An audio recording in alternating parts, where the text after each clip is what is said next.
last one I did, I guess I saw you out there. Out at John Joe's? Yeah. Yeah. Yeah, I gotta call him back. Yeah, it was good to see you there.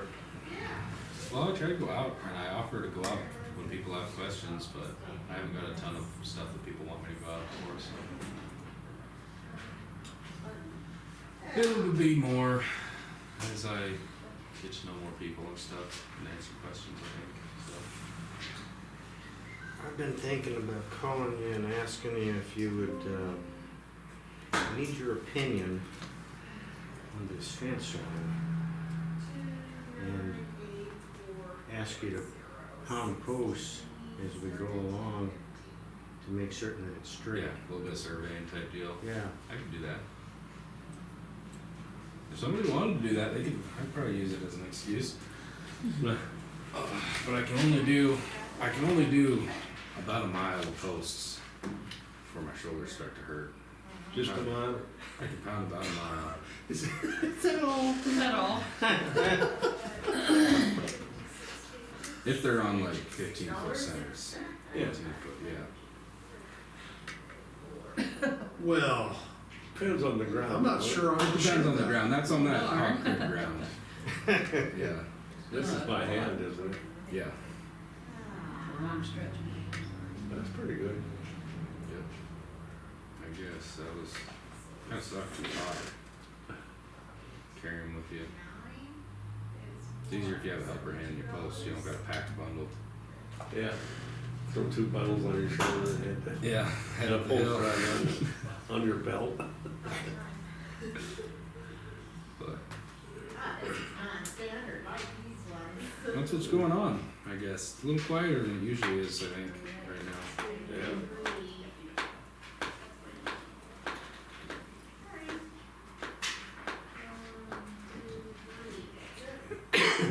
Fair board meeting coming up sometime.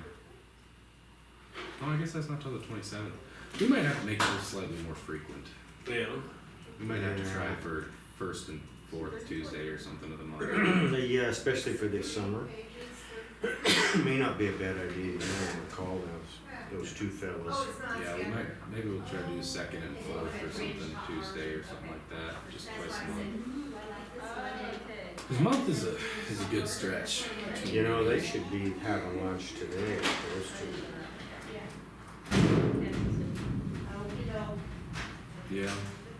Wouldn't hurt them to go see that. You wouldn't.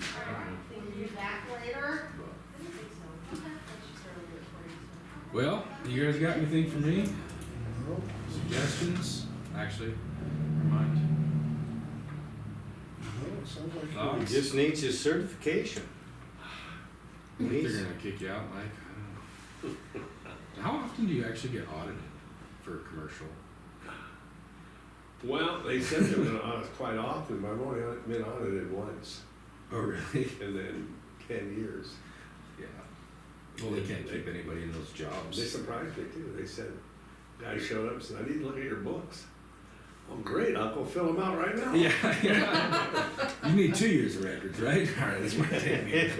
I always wonder about that, but yeah, if you guys have suggestions or thoughts. I think you're. I've been trying to set up a committee to work on when and where and how I'm gonna do my masters. Yeah. And what topic? Yeah, what research topic? Do you Trying know? to figure. Do your masters on legal consideration. I'm thinking more accelerometer ear tags. Yeah, it might be something Legal like that. considerations of. Might be something a little bit on the tech side, because I can do it from here and it's a little bit easier than doing the nutritional study. Nutritional study, you really gotta be Yeah, precise. in there, you know, and so. You know, you were doing an interesting thing, I know this may not be related to your masters, about trying that different high nitrite grass or whatever. What were you talking about last week about? The prussic acid, Prussic acid, yeah. Sorghum Sudan. Yeah, yeah. Yeah. To me, that was interesting, cause it may have some real benefit here. Could, but the problem with that is doing any type of trial, especially if I try to relate it to animal science, is you gotta think about the resources that would go into that. Yeah, okay. And also, there's certain trials that you do where you have to get animal welfare board approval. Since it's research animals, it's a whole deal. I mean, Like it's, Fauci's beagles. yeah, yeah. What an evil man. But any type of nutritional study, that like with the ear tags, you can actually do that without animal welfare approval. They actually did that on, I think it was one of Stovall's places or something. They did a little study on that with some of his bulls, but with nutritional stuff for sure, and then other things also. I mean, you have to write your whole experiment plan, everything laid out, get the grants to do it, and then it goes through a whole board approval process for efficacy of the experiment, but then also an animal welfare board for, is this gonna fit our standards of animal welfare for experiment laboratory animals, basically. I would love to do a study like that, but it would cost me, I'd probably have to get $500,000 or $600,000 in grants and get approval from those Just think boards. if you did though. You take off 2 years. That'd be one hell of a master. And I would also like, I'd have to be doing that, like, Yeah, that. just that, but, And then buy stock in that grass if it looks favorable. Just doesn't look favorable. yeah, it'd be cool, I'd love to do something like that, but it's probably gonna be a little simpler than that. Yeah. I did think that was interesting you're doing that though, and I think that's excellent. Well, I mean, and I'll still write papers, like, throughout my job at Extension, you know, Oh, white after my papers? masters and stuff like that, cause I mean, that's how I get like tenure and Okay. promoted, you know, is from publications, so. Yeah. So I mean, I'll still do stuff like that, for sure, so to figure out all the setup for it, and like, I mean, obviously, first I have to get my master's degree, otherwise I'm not even considered for the more scholarly type stuff, but, yeah. Cause really my job breakdown is 50% scholarship, 40% education, and then 10% community work. Oh, good. So like a solid half of it, at least until I get my master's, is learning. And that includes like the, you know, the conventions I go to and things like that you guys, obviously I come back and try to tell you about, but that's like what my job breakdown is in faculty success. It sounds like a heck of an opportunity. I mean, you know, if you take advantage of it, I mean, if you really do learn and do what. Oh no, it's great. I would like, I mean, probably right now, I would say the education and the community, I think I do a good amount of scholarship, like I've been going to a lot of different things and trying to learn, know exactly where it's at, but I would say on the education side and the community side, if you count some of the stuff I do, community, I don't know how you classify some of it, but I'm probably more like 20 to 30% community, and then maybe like 20% education, you know, if that makes sense. It does, you know, the other piece to one of the things that I never did that I watched people do that they just launched, was networking. You know, I pretty much kept to myself and hunkered down and did my job, but the people that were making contacts and that's what your job has the ability to give you is, you know, get out and meet people and it's amazing how the more networking you do, how sometimes it's surprising how just opportunities land in your lap because you knew somebody and it's Well, real powerful. that's like Tori. I mean, the story guy that's coming out to talk, I didn't know him from just being buddies, Yeah, and now he's, you know, I needed somebody to come up and talk quick because my other guy couldn't do it because he works for the risk management agency, and so I just called Tori up and he's like, yeah, I'll come up and do it. So, yeah. yeah, there's another, I had a boss once tell me, I said, I thought what was the most important thing was me doing my job. She said the most important thing is the perception of you doing your Pretty much. job. Wow. Yeah. Well, I mean, Your perception or other people's? Yeah, in other words, she said that and a cup of, doing your job right, she said that and a cup of coffee will buy, and that and a nickel will buy a cup of coffee. well, It's a perception. If people don't think you're doing a good job, and even though you are, it doesn't mean crap. well, and probably more so with my job than a lot of other people's jobs in some ways. Like, this is pretty. I mean, I have to do these measurement metrics and stuff, but it's pretty hard to measure the product I put out. So the perception of what people think about how I'm doing my job is pretty. And we're subject to that too. I mean, Right. Oh, yeah. it's all about communication, which kind of ties into networking and all that good stuff. Yeah. But the community thing is kind of new to me, and it's a really way more rewarding than I ever expected it And controversy. to be. Yeah. Yeah. Well, that's what you want to be. You want to be the first extension agent to be controversial. Yeah. Oh, I can do that. Scandal. Scandalous. Scandal. No, I think I probably will be. I've got some changes in mind that will come maybe next year if I can get people to fill spots. But I'd like to do more educational stuff Yeah. with the 4-H kids and less fair stuff. If that makes sense. It does. So I read through. No, but that's not what we want to Well, hear. Just kidding. I just don't tell you what you want to hear. No, I read through all the Montana State 4-H bylaws and regulations the other day. Maybe. Yeah. Because I get very frustrated with some stuff, Mike, and I like to know the rules, alright? We like business and money. Yeah. Amen to that. You gotta have smart kids in your business. Yep. Starts with kids. But I'm really, according to those, how I read them, Okay. Interpreted.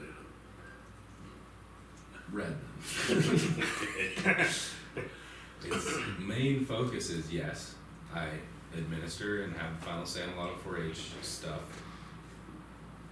I can give as much control or take away as much control basically to 4-H council as I want. But like my main job is to provide educational opportunities to the kids in 4-H. And that's really what I Okay. should be doing. And I don't know what you guys think about it, but I don't really see the educational worth of the fair in a lot of ways. Now, when you say the fair, do you mean the It's- 4-H fair? Yeah. Well, Just the fair. there's The whole process of raising the animals, yes, but like The fair. just the fair. Isn't that like a report card Yeah, yeah, kind of. of the education of the process? The report card, how'd you do? How healthy is your animal? I don't know, I've never been to one, I'm just asking. it's No, hands- you're not hands- wrong. It is an evaluation, a way of an evaluation. It's hands-on practical experience. And And they can read the book recognition. until the end of time, but until they have hands-on practical experience, that doesn't mean, it just doesn't Right. relate to them. Right. Whether it's successful or not, there's kids, as we all know, here their parents went out and bought this $5,000 pig from Iowa, and then they're raising this hog, and they want to be grand champion. That doesn't really, that's a hard thing to relate to, but they at least get some level of experience raising that pig. Right. What do I you don't think like would be- how they do it, but there is a What do you think would be something the to it. alternative? Oh, I think Evaluating the them. alternative would be not. I'm not talking about like we don't need that anymore. That's No, not. no, something it's I'm just- saying. Yeah, no, that's a good point. But I think the alternative would be more, at least from the 4-H and the extension office side, a larger focus on like when I went to Stock Growers, Turk talked to Yeah, me for yeah, a yeah. little bit. He invited me to take kids down to Yellowstone feeders and to give them a whole Yeah. tour of the I think feed lot. That's a I think that's great excellent. It That's a good is. idea. It's hands-on. More focus on things like that, you know what I mean? And then like, I think you're dead on. When we were, because the Well, I- whole focus is on the fair. I mean, that's, Yeah, I think you're right. The No, fair's one exactly. No, aspect. that's just only a small part. Yeah. You are it should be correct. a part of it, but like, the Mhm. whole Not focus just is on the the- fair. not That's, just the and that's fair. basically the only thing that 4-H kids do. You know- Oh, yeah. Remember old Daryl Couchman? Well, you probably didn't know him, but we know Daryl. Oh, we did. That's what he used to do, is take you to, on tours of like Right. that, and that's very, very helpful. Right, and that's what Very and then educational. Also, like, we could get more kids going to like 4-H camp, and then Yeah. Mm-hmm. totally pushing for kids to go to like 4-H Congress and things like that, Yeah. Right. That makes sense. It A lot of does, I sense. think you're right. and just spending like, yeah, just less time, less focus on the fair, and more time and focus on the actual 4-H program and what it is. Correct. You know, Yeah. Yeah, the fair's a subset. it's a tiny part of it. Yeah, I mean, yeah. it really is. It should be. Yeah. Yeah, like a final in school is a small part Yeah. of Right. the Exactly. process of learning. When you Right. have the whole And there's semester. some 4-H Yeah. projects that like you might have it's like when you're, you know how like graduate degree students, they'll go around to their conventions and they'll have a poster of the work they're Mhm. doing. It's kind of supposed to be like that, you know, like these 4-H kids, that's what I think it should be more like, is like they're working on, basically it's a continual project. I mean, yes, the animal side of it has its cycles year to year with how that works, but like, you know, say they want to do vet science, which is a great 4-H program they could work on. It's like, okay, they have their project set up, they have this question they're trying to answer, and they have like, maybe they're working on that, doing research on that, we're taking them on tours and different stuff. They go, you know, on a day at the feedlot or something when the vet's there, or we take a tour of like an equine facility, like Montana Equine or something like that. And then like coming up on fair, they've been working on this project and gathering all this information. It's like, okay, well they put it on a board and then they present their board to people that come in and want to look at it. But they're not just making their board for fair, you know? And that's what it is Bigger now. process, yeah. Yeah, and that's what it is now, is they're just making a board Going for the for fair. There is no process behind it, there's no real reason other than that. And it's like, You know, that's a good point. You'd make a huge difference. That's a really valuable sort of a change in focus there, I think. well, it's discouraging for everybody at the end of the day, the way it is now. And people get so upset about fair and everything and Yeah, button all the heads. conflict going on and all of that. And like I talked to somebody recently that was like, yeah, well there's just like nothing really going on other than the fair, so I don't think my kid's gonna do 4-H next year. And there's kids that love the 4-H fair, but it's like, Mhm. really at the end of the day, like long-term value, there's not a lot they get out of that, I don't think, compared to what they could. Especially if Yeah. parents are buying them. Yeah, you know, the folks get so involved in it, Oh. just trying to push their kids around, and that's just. Well, exactly, and it's like, that's not, Mhm. if you should be able to be in 4-H and Yeah. be doing all the activities and learning and On your not own. not care at all about the fair. Correct. But, or there's people that like, okay, they're in 4-H, they really enjoy the fair part of it, they have these really nice steers, okay, they can go to our fair, they can go to the Billings Fair, you know, they're really hitting all the fairs, and that's totally fine, but it should be somewhat separate from the like learning Yeah. opportunity of 4-H, you know? Yeah. I don't know exactly how to fix that, but that's kind of what I've been trying to do from the beginning, and Do an AI mind map. Oh, that's a good idea. Honestly, I'm not joking. yeah. You start thinking, okay, if I were to do, it's incredible, like, how do I do that? And it'll start Oh, to. I use it to think constantly, like Okay, just you know what I'm to talking bounce about. ideas off of.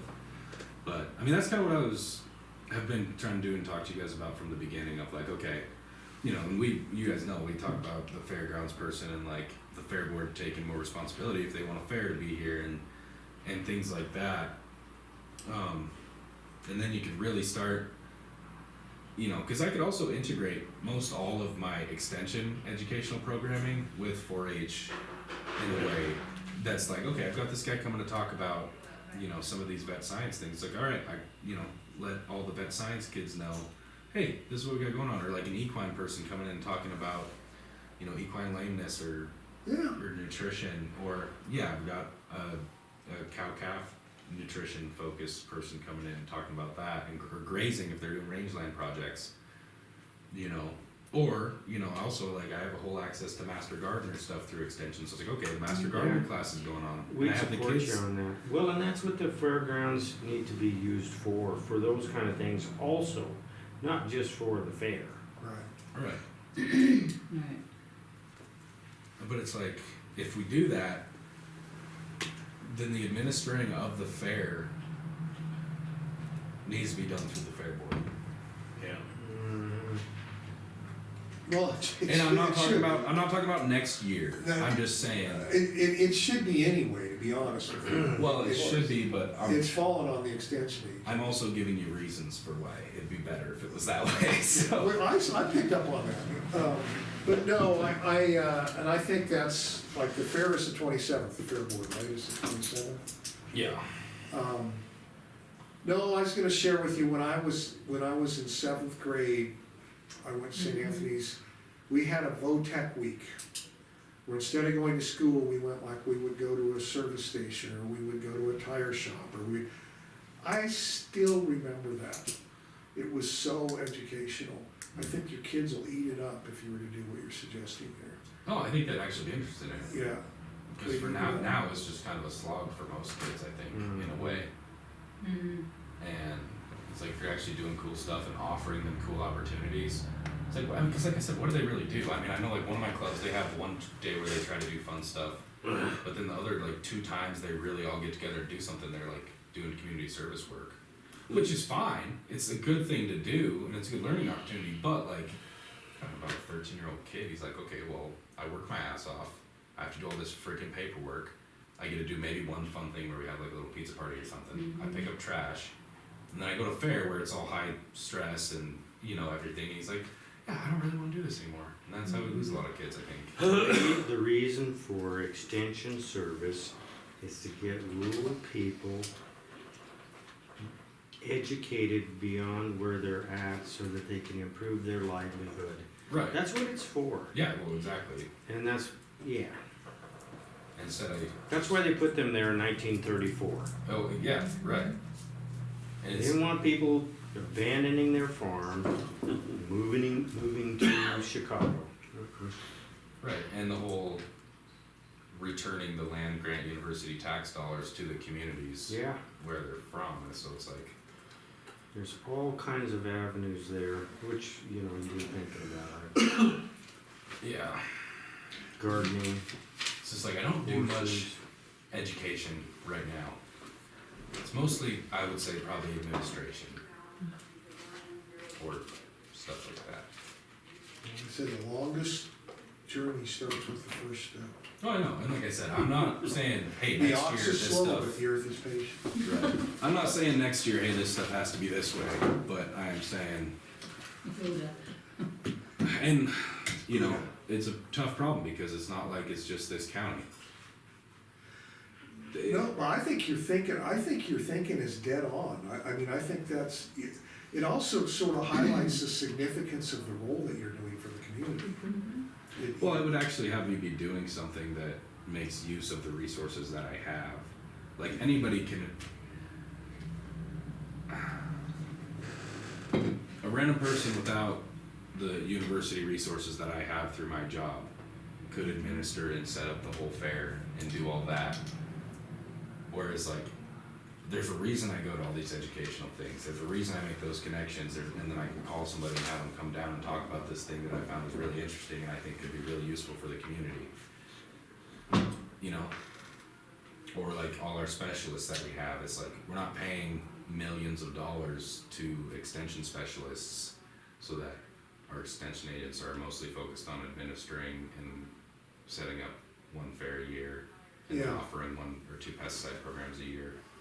Does that make sense? It does. No, does. well, yeah, it does completely. And they're not getting their job done.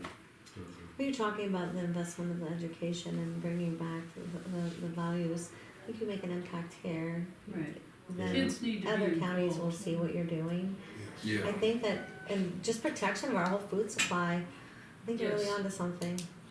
Ooh, good. And there is varying degrees of how counties are set up, because you pretty much have free reign, right? Like, to some degree, like the counties can do what they want as far as this setup is concerned, but This one is on the heavier end of the extension agent doing stuff, and there's some on the lighter end. But I will say this is a prevalent, and I've talked to a lot of different people about it in extension and everything. This is a prevalent problem in extension of like extension agents being hired and then not feeling like they really are able to do their job the way that they should be, because like most of what they handle is somebody calling angry about a fair rule or something. Well, those are barriers, I guess, that's an excellent point, because, you know, if you have barriers coming from your boss, from the extension agency, you know, I guess I would be attacking those barriers, because we certainly don't want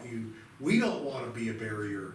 You know, and I know this fairgrounds is somewhat of a barrier because it's a time sink of yours, and That's where. it shouldn't be that way. I would say the main barriers are, and Tracy, I wouldn't say is one at all. She's very supportive and like, hey, if this will work out for you and it's good for your community, then that's great. As long as I'm returning impact reports to her, basically. As long as she knows what I'm doing and I have some way to measure the difference I'm making, she's pretty happy as long as it's a Okay. positive difference. But yeah, I'd say the biggest barriers are just the fairgrounds administration, and the main thing with that is like you gotta find people that want to run it. That's why I keep calling those fair board people. Right. And I mean that's the biggest barrier. It's like, cause look, it's Every week, just call them, look, this is the next thing, you know. right. And it's not a small amount of work, especially if they're working as volunteers. So that's a barrier to it. I mean, you gotta find somebody that is passionate about it and really wants to put on cool events down there and can handle all the administrative things. Do you have anybody in mind? I mean, this is a resource issue, but you nailed it. What it lacks is, well, first a person has to have the time. And I don't think it's The word one, passion Right. is important. and I don't think it's one person either though. I mean, I'm with you. yeah, a decent sized group of people. I mean, it doesn't need to be anything like the Metra is run by, but like a decent group of people, and yeah, and then like on my side, the other barrier would just be like, but aside from the fair stuff, is run a good 4-H program. You gotta have good 4-H volunteers. I mean, that's what it comes down to. Okay. And that comes through like trainings and things like that, and just getting people involved more. But that's, I would say, is aside from the fair thing. But also, I would say a lot of my volunteers are super focused on fair stuff when they should be focused on stuff for the, you know what I mean? Same thing as me, basically. But I'd say those are the two big barriers. Are just like we need to break out those groups of people